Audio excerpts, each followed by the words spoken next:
Tony Blinken. He has been around a long time. They want to put him forward as Secretary of State. He was Deputy Secretary of State from 2015 to 2017. He was the Deputy National Security Advisor from 2013 to 2015 under President Obama. This is someone, Than, who has been, if you talk about the Washington swamp, he's been there in the State Department, but on the political side of it for a very long time. He's also worked for CNN. Personnel always has been policy, Jordan, and nowhere is that more true than in the area of foreign affairs. And look, we saw in the Obama administration what the appeasement strategy yielded. It yielded you that terrible deal with Iran. Jordan, if you put all of the same people or people with similar views back in the same places, I've got news for you. That's exactly the policy that you will get again. America last, appeasement first. He's also signaled kind of a potential scuttling of these historic peace deals the Trump administration was able to put together between some of the Gulf states and the state of Israel, like the UAE. If I look at the time that Mr. Blinken served in the Obama administration, you're basically talking about the second term there. He split his time between Deputy National Security Advisor and Deputy Secretary of State. Jordan, that was right in the throes, as you know, of the negotiations over the Iran deal. And I just don't think there's any way you can look back on that period and think it was anything but a colossal failure. Jake Sullivan. This is someone who won't have to be confirmed, so it will not matter about the balance of power of the Senate. As National Security Advisor, he was actually one of the people who crafted an architect of that nuclear deal, Than. I know we're going to get into this more with Wes, but it just tips the hat that we're going to be right back to where we were, which was a foreign policy disaster. If Joe Biden says that Jake Sullivan is going to be his national security advisor, and I want people to listen to me very clearly.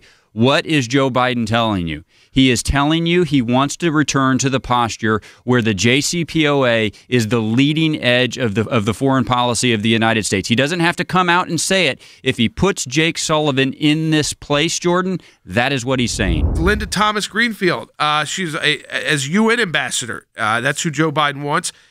Interesting enough, she was the Assistant Secretary of State for African Affairs at the State Department from 2013 to 2017. She's been in, foreign service and been in swamp of the State Department for years. Alejandro Mayorkas, who was a Deputy Secretary of Homeland Security under Obama, is now going to be put forward as the Secretary of Homeland Security. That Avril Haines, who was the Deputy National Security Advisor, is now going to be put forward as Director of National Intelligence.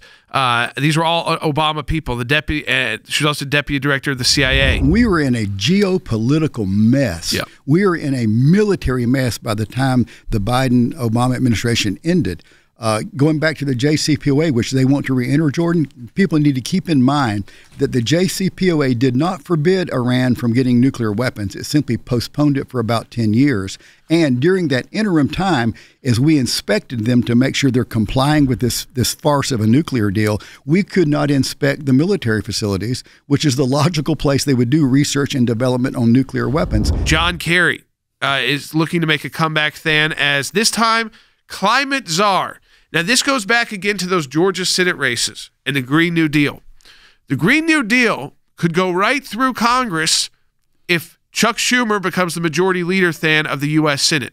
I don't know if it'd be exactly everything people like AOC would want, because there are some moderate Democrats there that they'd have to get through, and there'll be Republicans as well, and there's a legislative filibuster. We'll see if they try to get rid of that or want to get rid of that. But that is why those two Georgia Senate races are so important, because John Kerry's going to be now part of this group as well if Biden gets there, and now he's coming in as climate czar. I think it's yet another example in this foreign affairs space where this group of people, the names that we're hearing coming out, would use that sort of maximum latitude that a president has in the foreign affairs space, not having to go through Senate, to do an awful lot of damage. Now, Jordan, as you relate it to Georgia, if Democrats pick up those two seats and Vice President Biden transitions into the White House, then the Paris Climate Accord is the least of your concerns when it comes to this issue. I take very, very seriously. The hair stood up on my neck when I heard it, when Chuck Schumer says, first we take Georgia and then we change America. I'm not sure America. I want to change America the way Chuck Schumer does. No, I don't think you do want that, folks. But